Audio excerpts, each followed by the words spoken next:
बूढ़ी गंगा अपनी गाय कपिला को चारा डालते हुए बोली, कपिला, ये ले हरी हरी घास खा। तू गर्भवती है, पेट भरकर खाएगी तो तेरा बच्चा स्वस्थ पैदा होगा। मुझ बुढ़िया का एक तू ही तो सहारा है। कपिला गाय ने मन ही मन सोचा, और मेरा सहारा तुम हो माँ, कितना ख्याल रखती हो मेरा। गंगा अपनी गाय कपिला को अपनी बेटी जैसा प्यार करती थी और उधर कपिला भी गंगा को अपनी माँ जैसी ही समझती थी। दोनों का रिश्ता माँ बेटी जैसा था, मगर यह रिश्ता ज्यादा दिनों तक न रह सका। एक दिन अचानक ही गंगा चल बसी और कपिला अनाथ हो गई। कपिला गंगा की चिता के पास खड़ी सोचती है, माँ, तुम तो मुझे अनाथ करके चली गई। अब पता नहीं मुझे कहाँ कहाँ भटकना पड़ेगा। यह कहकर कपिला वहां से चल देती है। गंगा धार्मिक विचारों की महिला थी और उसके साथ रहने के कारण कपिला में भी गहरी धार्मिक आस्था पैदा हो गई थी। कपिला महादेव की सच्चे मन से भक्ति करती थी, इसीलिए वह रंभाते हुए शिवलिंग के पास जाकर खड़ी हो जाती है और कहती है, हे महादेव, मेरी गंगा माँ को बैकुंठ में जगा देना, साथ ही मेरी और मेरे होने वाले बच्चे की रक्षा करना भोलेनाथ। उस दिन के बाद कपिला गांव के पास जंगल में भटकने लगती है। वह भूख लगने पर हरी हरी घास चरती और फिर जंगल में पुराने शिवलिंग के पास आकर आराम करती। सोते जागते और उठते बैठते वह बस महादेव का नाम ही रटती रहती। ओम नमः शिवाय, ओम नमः शिवाय। एक दिन कपिला को जोर की भूख लग जाती है तो वह सोचती है, आज तो बहुत भूख लगी है और नदी के पास उगी कोमल कोमल घास खाने का मन है। आज उधर ही जाती हूँ। यह कहकर कपिला कोमल घास की चाह में नदी की तरफ चल पड़ती है। उसी समय रतिया नाम का कसाई जंगल में किसी जानवर का शिकार करने के लिए घूम रहा होता है। रतिया जब कपिला को देखता है तो उसके मन में लालच आ जाता है और वह खुद से कहता है, वाह जी वाह, ये गाय तो बड़ी ही हृष्ट पुष्ट है और गर्भवती भी लगती है। क्यों ना इसे घर ले चलूं। जब तक दूध देगी इसका दूध पीऊंगा और जब दूध देना बंद कर देगी तो इसे काट दूंगा, किसी को पता भी नहीं चलने दूंगा। यही सोचकर रतिया गाय को रस्सी से बांधकर घर ले आता है और सबसे छिपाकर एक छप्पर में बांध देता है।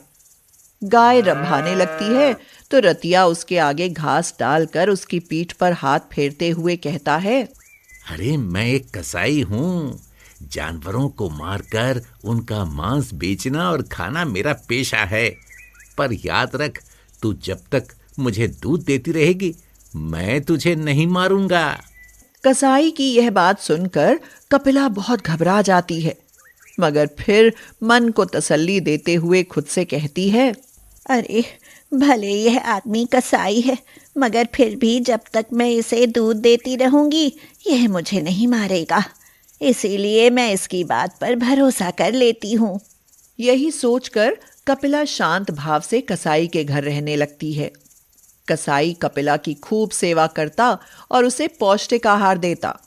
इस कारण कुछ ही दिनों में कपिला की सेहत और भी अच्छी हो जाती है। यह देख कपिला खुश होती है और मन ही मन सोचती है, यह कसाई तो मेरा बहुत ख्याल रखता है। जब मेरा बच्चा जन्म लेगा और मेरे थनों में दूध उतरेगा तब मैं इस कसाई को दोनों वक्त बाल्टी भर भर के दूध दूंगी। हाँ, मगर रतिया एक कसाई था और इसी कारण उसे हर जानवर में बस मांस ही दिखता था। वह अपने घर कोई जानवर पालता भी था तो उसे काटने के लिए ही पालता था। एक दिन उसके पास मांस का एक बड़ा ऑर्डर आता है तो वह कपिला की ओर देखते हुए कहता है, क्यों ना इस गाय को काट कर बेच दूं। अरे किसे पता चलेगा कि मांस गाय का है या जंगली भैंसे का। यही सोचकर कसाई कपिला को काटने के लिए तैयार हो जाता है और कपिला थर थर कांपते हुए महादेव को याद करती है और कहती है, हे महादेव, मैंने तेरी मन से भक्ति की है, मेरी भक्ति की लाज रखो भगवान, और इस कसाई से मेरी और मेरे गर्भ में पल रहे मेरे बच्चे की रक्षा करो। कपिला के यह कहते ही शिवलिंग से एक नाग निकलता है और कसाई के घर प्रकट हो उसे डस लेता है। हाय हाय, नाग ने डस लिया मुझे। अरे, गाय को काटने की बात सोचकर बहुत बड़ा पाप किया मैंने। भगवान ने मुझे मेरे उसी पाप की सजा दी है। हाय रे। यह कहते हुए कसाई वहीं मर जाता है और महादेव के चमत्कार से कपिला कसाई की कैद से आजाद होकर जंगल की ओर चली आती है और कहती है, हे महादेव, तूने मेरे और मेरे बच्चे के प्राण बचाकर हम पर बहुत बड़ा उपकार किया है। उस दिन के बाद कपिला जंगल में ही रहने लगती है। धीरे धीरे बच्चे को जन्म देने का समय निकट आता है तो कपिला का घूमना कम होता जाता है। वह एक पेड़ के नीचे आराम करती और उसी के आसपास चर लेती। वह हर समय अपने होने वाले बच्चे के बारे में सोचती रहती और कहती, मुझे बेटा हो या बेटी, मैं अपने बच्चे को बहुत प्यार दूंगी।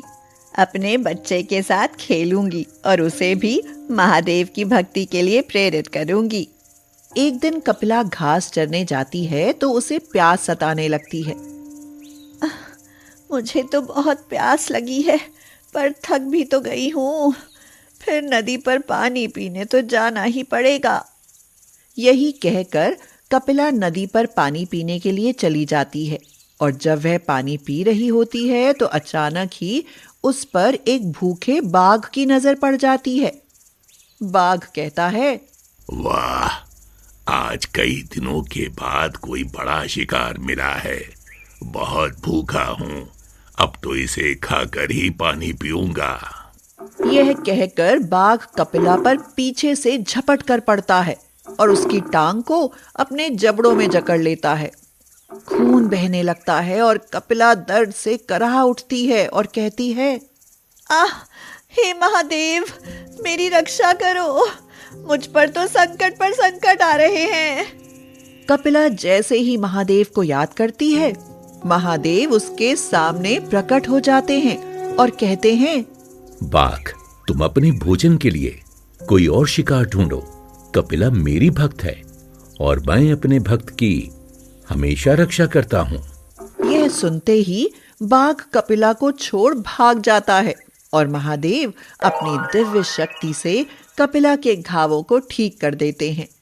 फिर कपिला को अपना आशीर्वाद देते हुए कहते हैं, कपिला, मैं तुम्हारी भक्ति से बहुत प्रसन्न हूँ। आज के बाद तुम और तुम्हारा होने वाला बच्चा सदैव सुखी रहेंगे। अब तुम पर कोई संकट नहीं आएगा। यह कहकर महादेव अदृश्य हो जाते हैं और कपिला जंगल में आगे बढ़ती है तो उसे एक महात्मा जी मिल जाते हैं।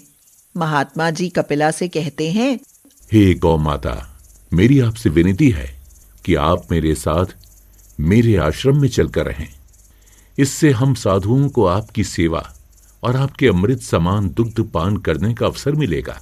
कपिला महात्मा जी की बात मान लेती है और खुशी खुशी महात्मा जी के आश्रम में रहने लगती है। कुछ दिन बाद वह बहुत ही सुंदर बछड़े को जन्म देती है और इसी खुशी में आश्रम में उत्सव मनाया जाता है। इस पर कपिला खुश होकर महादेव का धन्यवाद करते हुए कहती है, हे महादेव, तेरी कृपा से मुझे संत महात्माओं का साथ मिल गया। यहाँ मैं और मेरा बच्चा बहुत खुश रहेंगे। उस दिन के बाद कपिला और उसके बच्चे पर कोई संकट नहीं आता। वे दोनों संतों के सानिध्य में सदैव ईश्वर भक्ति में लीन रहते हैं। गोपाल अपनी गाय नंदिनी का पूरा ख्याल रखता था। गोपाल की छोटी बहन आशा और गोपाल नंदिनी को गौ माता कहकर बुलाते थे और खुद की मां के समान आदर भी करते थे। जैसे ही सुबह की बेला होती, नंदिनी जोर जोर से रंभाने लगती। सुबह सुबह नंदिनी के रंभाने की आवाज सुनकर गोपाल जागता है और कहता है, लो, लगी रंभाने सुबह सुबह। अरे, इसे मुझसे पहले मंदिर जाने की पड़ जाती है। नंदिनी के रंभाने के साथ ही गोपाल जग जाता। फिर नंदिनी को नहलाता और खुद भी नहाता। नहा धोकर मंदिर जाता तो गाय भी उसके साथ साथ मंदिर जाती। गोपाल जब तक मंदिर में दुर्गा माँ के दर्शन करके लौटता, नंदिनी आसपास घास चरती रहती और फिर मंदिर की सीढ़ियों के पास खड़ी होकर रंभाने लगती, मानो वह भी दुर्गा माँ की स्तुति करती हो। क्यों री नंदनी, कर ली दुर्गा माँ की भक्ति, अब घर चलें क्या? गोपाल और आशा दोनों भाई बहन की नजर हमेशा नंदनी पर ही टिकी रहती थी। उनका दिन नंदनी को चारा पानी देने और उसके लाड लड़ाने में ही बीतता था। भैया, हमारा घर नंदिनी के कारण ही चलता है। देखो ना, जब से इसने दूध देना बंद किया है, घर में आमदनी कितनी कम हो गई है। अरे तू चिंता क्यों करती है पगली, बस 2-3 महीने की ही तो बात है, घर में फिर से दूध की नदियां बहने लगेंगी। गांव के धन्नू लाला और उसकी पत्नी सरला की नजर काफी दिनों से गोपाल की गाय पर टिकी थी। वे शहर में एक डेयरी चलाते थे और इसीलिए उन्हें आए दिन नई नई गायें खरीदने की जरूरत होती थी। मैं तो कहूँ किसी भी तरह गोपाल की गाय खरीद लो, दोनों टाइम बाल्टी भर भर के दूध देती है। अरे सरला, कसम रुपए पैसे की, वो गाय तो मुझे भी बहुत पसंद है और अब मैं उसे गोपाल से लेकर ही रहूंगा।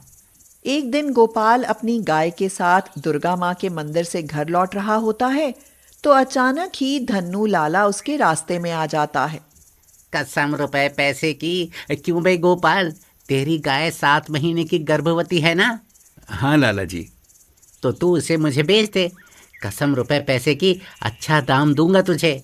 धन्नू लाला जैसे ही गाय को बेचने की बात कहता है, गोपाल का तो दिमाग गर्म हो जाता है और वह कहता है, आपको गाय बेच दूं, ये जानते हुए भी कि आप गायों के तन से सारा दूध निचोड़ लेते हैं और जब वो दूध देना बंद कर देती हैं, उन्हें सड़कों पर गंदगी खाकर जीने के लिए छोड़ देते हैं। कसम रुपए पैसे की, बिना दूध वाली गाय को घर में रखकर करें भी क्या? पर लाला, मुझे अपनी गाय नहीं बेचनी।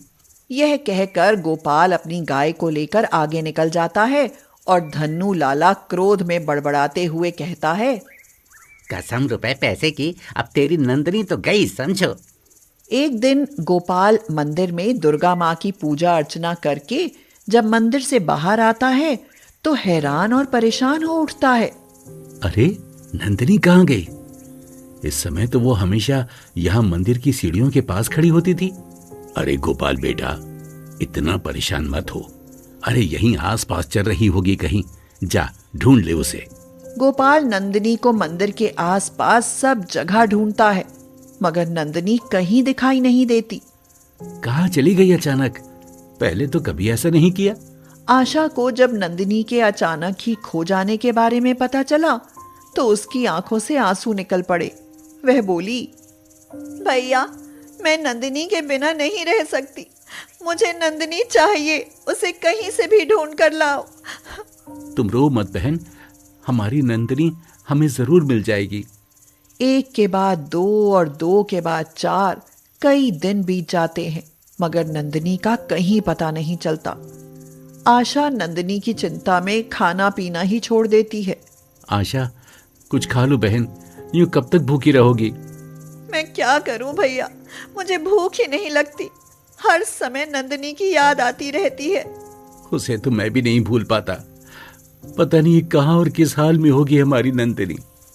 एक दिन गोपाल नंदिनी को ढूंढने जाता है तो धन्नू लाला उस पर हंसने लगता है और कहता है, कसम रुपए पैसे की, गोपाल बेटा, सुना है कि तेरी नंदिनी घर से भाग गई है।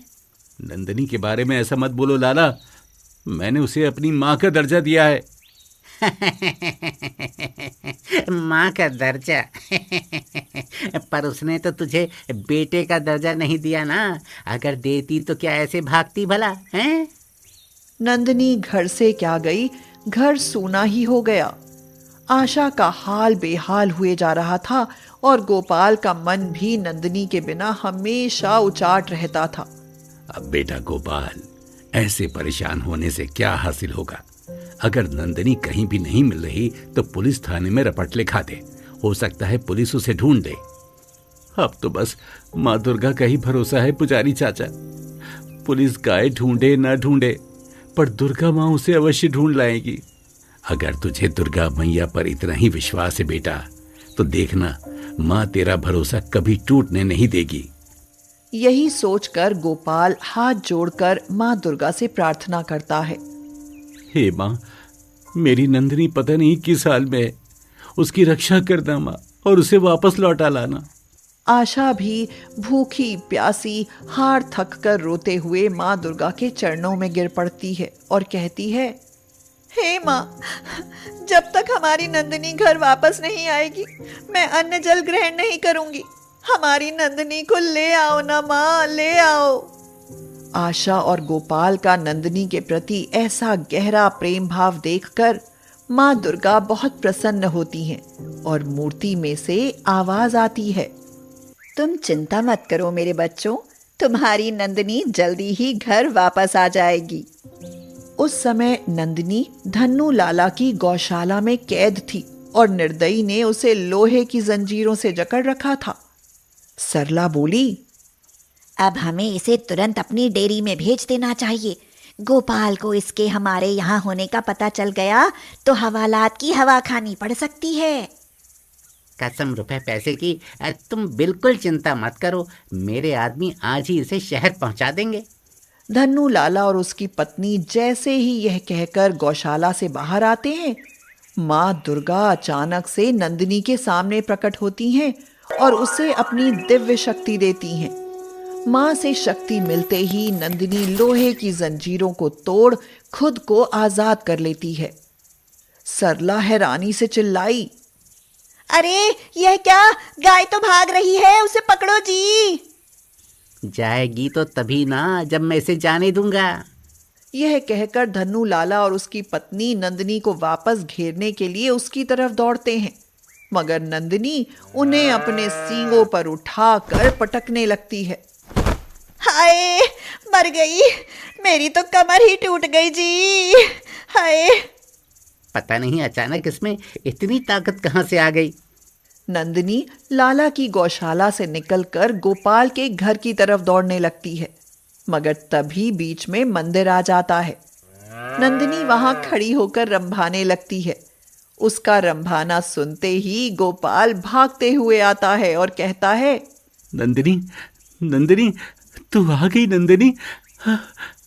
फिर जैसे ही आशा को नंदिनी के लौट आने की खबर मिलती है, वह भी दौड़ते हुए आती है। आशा नंदिनी से लिपट कर कहती है, नंदिनी, मैं तो तेरे बिना मर ही गई थी। कहाँ चली गई थी तू नंदिनी, कहाँ चली गई थी? आशा यह कह ही रही थी कि तभी पीछे से धन्नू लाला और उसकी पत्नी गिरते पड़ते मंदिर के सामने पहुंच जाते हैं। उन दोनों के हाथ पैरों को लकवा मार गया था। हमें माफ कर दो गोपाल, हमने ही तेरी नंदिनी को चुराया था। हमने यह पाप किया है, इसीलिए तो दुर्गा मैया ने हमें लकवा का मरीज बना दिया। गोपाल एक बहुत ही भला आदमी था। उससे दूसरों का दुख देखा ना जाता था, इसीलिए उनको ऐसी बुरी हालत देखकर वह उन पर तरस खाने लगता है और कहता है, लाला, गौ माता की सेवा करने का व्रत लो और माँ दुर्गा से माफी मांग लो। हो सकता है कि माँ तुम्हें माफ कर दे। गोपाल के यह कहने पर धन्नू लाला और उसकी पत्नी दोनों माँ दुर्गा की मूर्ति के सामने लेटकर अपने पापों की माफी मांगते हैं और माँ दुर्गा की कृपा से उनका लकवा ठीक हो जाता है। फिर उस दिन के बाद से वे दोनों भी गोपाल की तरह सच्चे मन से गौ माता की सेवा करने लगते हैं।